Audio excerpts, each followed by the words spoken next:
D&T's Homestead. Beautiful Pacific Northwest weather today. It's been a little dry here, but it's still beautiful out. And thought I'd show you around a little bit and show you what's happening around here, what we're harvesting, how the bees are doing, and then maybe some, I don't know, thoughts and tips on gardening and maybe the world a little bit. But anyway, I'll show you around here. So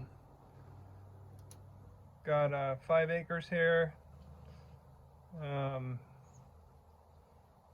of a nice setting at the end of a gravel road. Got my patio here. Kind of a backdrop of some clematis and lavender. So the wind always blows in the direction toward the patio, so I thought I'd plant the lavender there, and it definitely does make it nice when you're sitting down on the patio and the wind picks up and you get a real nice whiff of lavender.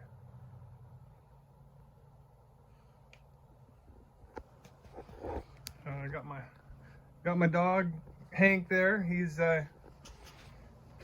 been with us about 9 years, and actually when we moved on the property we got him as a puppy.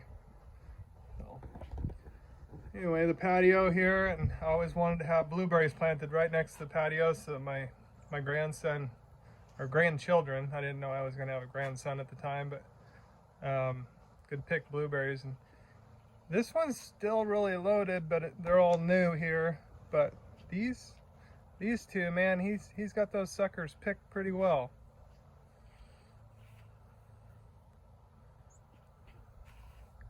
I'll take a little walk towards the chicken coop here.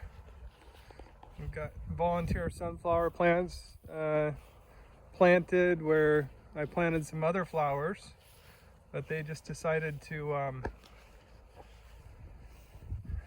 pop up with the compost that I used from the chicken yard, because it must have not been fully done, the compost, and the sunflower seeds came up. But you know, they're easy to pull up, and if you like them where they're at, heck, just let them go and be good for the pollinators. So this is my tea garden here. I've got a bunch of different things you can make tea with: mints, what is it, some of it chamomile, just different ones. And I still have a few spots open here down on this end to, if something catches my eye, I'll throw them in next year, but don't want to just throw in a bunch of stuff that I don't want, you know. And down this fence line I also have currants, and currants are a native to the Pacific Northwest, and this is a real nice one here. They do real well. They have little small berries. They're pretty tart, a little too tart for my liking, but I guess they're good for jellies and jams and whatever we don't eat. We just toss into the chicken yard, and the chickens love them. Sunflowers are doing real well. Pollinators just absolutely love them. There was a bumblebee the other day. I thought it was a new type of yellow bee, and it was actually a bumblebee that had just immersed itself in the flower, the pollen, and turned itself yellow. So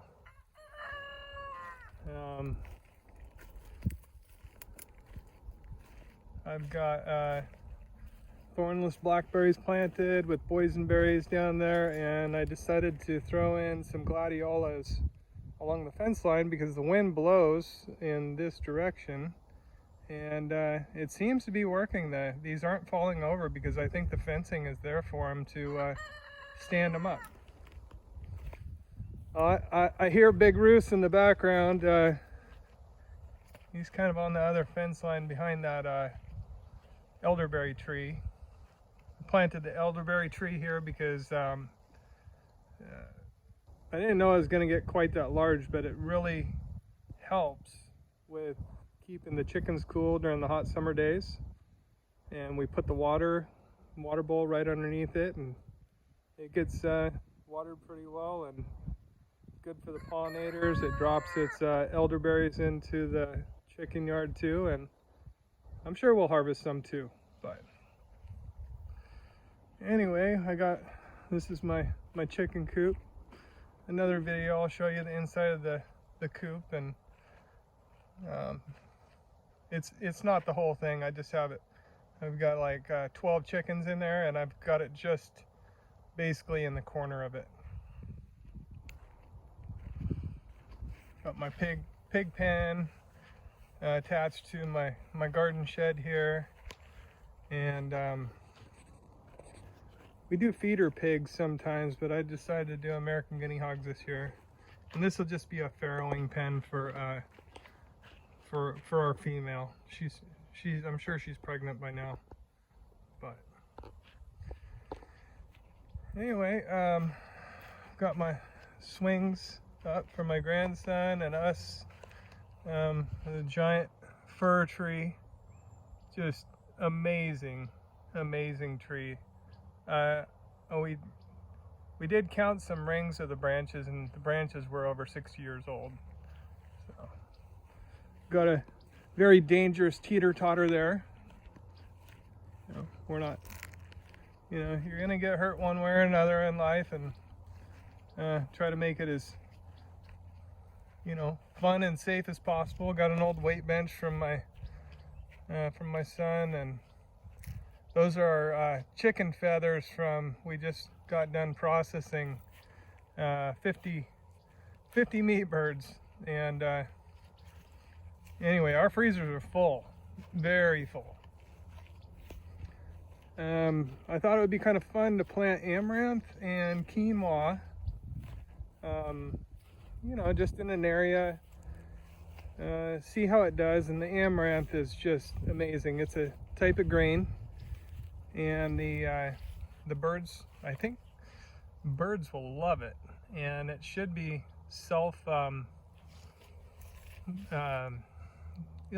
it'll drop, and more plants will come up next year, I'm sure.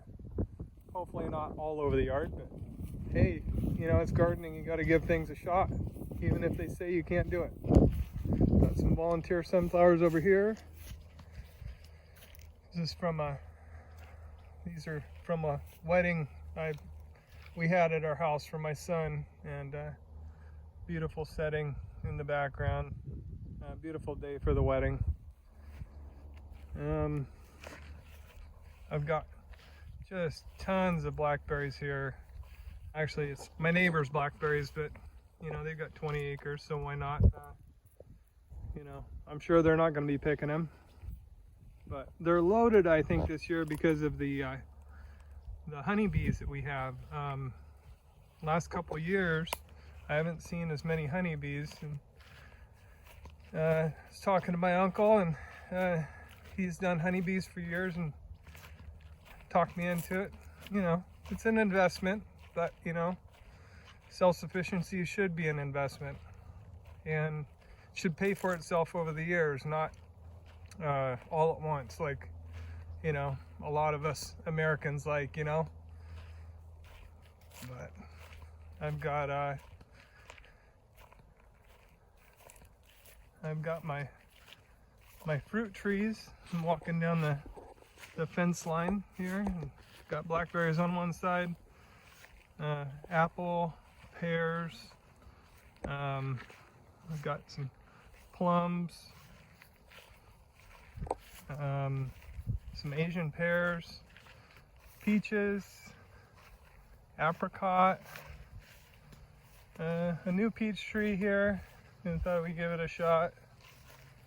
And I've got the orchard garden lined with electric fencing. It's doing a pretty good job of keeping the deer out, but if the deer are hungry enough, they're gonna get in. I've got apple trees here.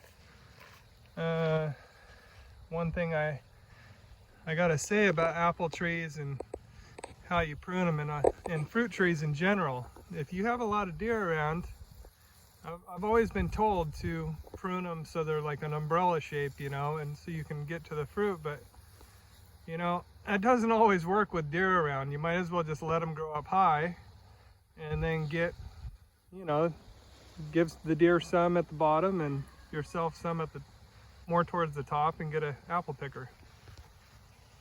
I've got my blueberries here. Got about 50 planted. We're definitely sharing those with the birds, but you know, with the blackberries coming on, it will take the pressure off of them a little bit. I've got a Honeycrisp apple tree that is just loaded this year. So that'll be fun for fresh eating, and we do our own cider pressing. About a tractor bucket full. I've got a small John Deere tractor bucket full. We'll do about 5 gallons of cider. So my neighbor's got old growth apple trees, and I'll bet you we could probably do 100 gallons if we wanted, but we usually do we preserve about 20 gallons, and anybody that wants to come over, I would gladly show them how to do it, and we have a lot of fun doing it, trying it, and it's a good education for kids to figure out where their food comes from. I've got 8 hazelnut trees, and they are really loaded this year. Probably at least 1,000 hazelnuts this year. I'll bet we could have. It'll be, you know, it's fun trying new things. So I think I planted them about 5 years ago, and they seem to be doing real well. I don't really spray anything on my property, and you know, if it lives and it does well, it's meant to be here. If it's not, then it's not, you know. I'll plant something else that does well there, and then you know, keep the pesticides away from my bees, you know. Last thing I want to do is be killing the things that are giving me honey. I've got English walnut here, and I've got actually 2 English walnuts, and I planted them far enough apart to put a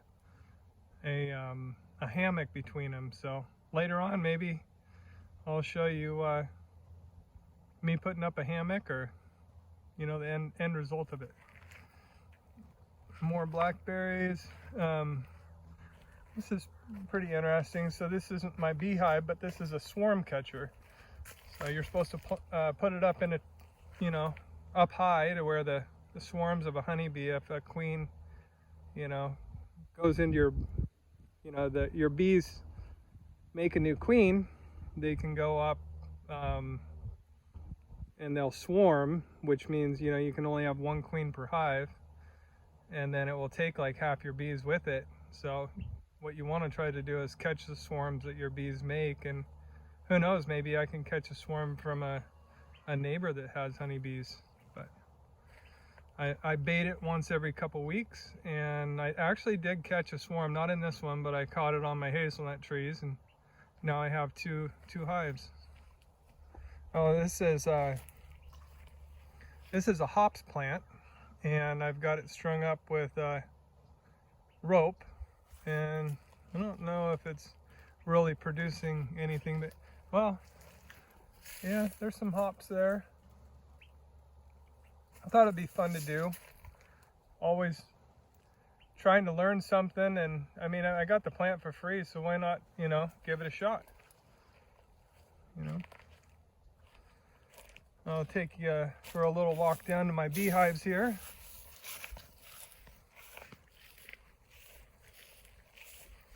Thought I'd plant some bee balm. Another beekeeper told me bee balm's really good for bees, and really haven't seen any bees on it yet, but you know, they've got a lot of acreage around to pull from the flowers. So these are my 2 beehives here. I just pulled my honey supers off the top. We got about 1.5 gallons of honey. Good for the first year. Got my bees going in and out here, and I have them the entrance blocked a little bit because I'm feeding them now. I did that treatment, the oxalic acid treatment on them, and wanted to feed them a little bit. And I think they're going into the dearth time, which means that there's not a whole lot of flowers for them to you know, pollen and nectar. So you want to feed them a little bit, see if they take it up or not. I'll show you my feeders inside of the beehive. This is kind of neat. So I just got some sugar water in there. We've probably eaten about a third to half from just yesterday. So they're, you know, definitely keeps them active, very, very active if you feed them a little bit. I'm not going to feed them too much, but during the dearth period you want to. I've got my rows of cherry trees here. Should be very beautiful for years to come. And once again, I let them grow tall because, you know, the deer can have the bottom, and I can get the cherries out of the tree later. I've got I did a little plot of different types of clover and borage and buckwheat, and wanted to know which ones did the best here.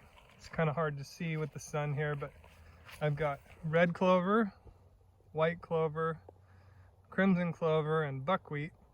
And right now I think that this far right side, the red clover is doing the best. I'm gonna overseed my pastures with that and maybe get some nitrogen fixing into the ground. And the borage really did well this year. The honeybees love it. I saw the bees all over that stuff. Very good plant, very easy. Just, you know, rake up the ground a little bit, throw some seeds on it, and borage comes up. I've got my grapes planted here. Planted them a couple years ago. The deer have been helping me out with trimming them for sure, but in years to come, there's going to be more than they can eat here.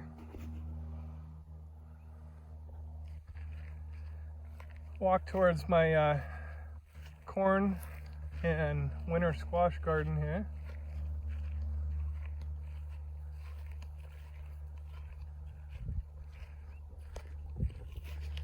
Climb inside. I've got my winter squash intermixed with my corn because it shades the ground, and then I don't end up using so much water. And then you know, I've got plenty of winter squash for tons and tons of people, friends, family. Anybody that wants to take one, don't leave your window down in the parking lot. I might throw a bunch in there. Beautiful, and it actually tastes pretty good. It must taste better when you're a little bit older for some reason. I hated it as a kid. Got my corn in the back. It's doing pretty well this year. It's starting to tassel. It'll be enough to feed us for sure, and maybe give some away. I'll show you my greenhouse. It's a cattle panel style greenhouse.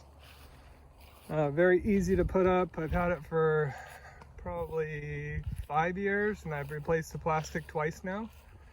I'm a construction worker, so I can get a hold of this nylon plastic pretty easy, and it seems to last at least 2 years, maybe 3 years. Good and high winds. It's got nylon woven into it. My wife does tons and tons of pesto, so in ice cube trays, and so this whole side is basil for pesto. Up the sides, I've got purple Dow beans planted. doing very well. One of the best tasting beans. Very crunchy. It's purple, but when you cook it, it turns green, just like all the rest of them. It's not the best for preserving, but we found it just seems to not can quite as well. But oh well, great for fresh eating. I've got my pepper plants planted all the way around here. Got jalapenos, make some jalapeno jelly. Habaneros, they're just flowering. They're a little bit later pepper. Got some the different fish peppers here. Very beautiful variegated pepper plant here. Just got a seed pack that had 10 different types of pepper seeds, and I thought I'd try them all. And it's a lot of fun. Gardening can be very fun and adventurous, you know. I've got Swiss chard here, and Swiss chard planted over underneath the corn. I found that the pigs love Swiss chard, and chickens love it even more. So I planted, I'll show you the whole row here. So I planted a whole row of Swiss chard. This is a little bit later than the other stuff I just showed you. But I've got a whole row planted all the way along the sunflowers, and that should go all summer long, and it will supplement my chicken feed and pig feed. This one thing that you want to do is figure out what you can grow that that supplements your feed costs. I mean, a bag of feed for chickens has went up from about $12 a bag now to 19 or 20 bucks. That's a huge increase. I'll let the dandelions go, and can't quite see it, but there's bees. There's bees all over these things. It's just, I mean, dandelions are the pigs love them. They'll eat the heck out of them. The bees love them, and as long as you don't mind looking at them and you can change your mind a little bit on what they actually do, that's, you know, they're helping your ground too. I've got about 15 zucchini plants. Of course, we can't eat all that, but that supplements us, our pigs and chickens. And then I've got about 15 cucumber plants that are picklers and self-eating, and I mean for eating, crunchers and stuff. Got my row of I think Blue Lake beans going. Got onions. I've got these are the pumpkins and gourds. And then in the right over here, that's all dill. And I actually planted some dill, but this is all volunteer stuff from last year. So anybody that needs dill, you know, and your friend or family are around here, come and get some if you're doing some pickles. I'll go over and show you the pigs here. They looks like they're taking a break, but I just have a two wire hot wire fence. As long as you train them, it seems to do real well. They don't get out, easy to move. I use oh, here they come. These are the American guinea hogs. These are doing really well. Takes about a year to harvest them. And then I've got one female in here, and she'll have a litter, and I'm really liking them compared to the feeder pigs. They don't root very much. They do root a little bit around their water, but it's not like a rototiller like normal pigs. I just have a solar charger, so a couple hot wires, and I've got rebar down in the ground. Saved a lot of money using rebar off the job sites.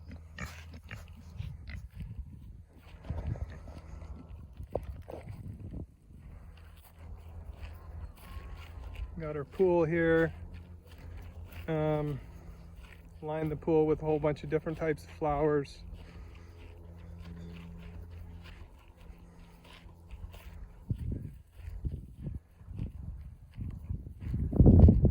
And I'll show you the final spot. This is a garden where we have our tomatoes and got some asparagus growing, potatoes, beets.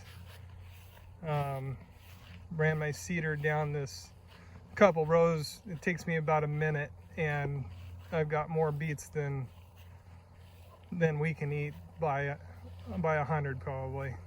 So these are potatoes, big old cabbage, potatoes here, got our beets right here, got about, I think we've got 28 tomato plants planted this year, some broccoli,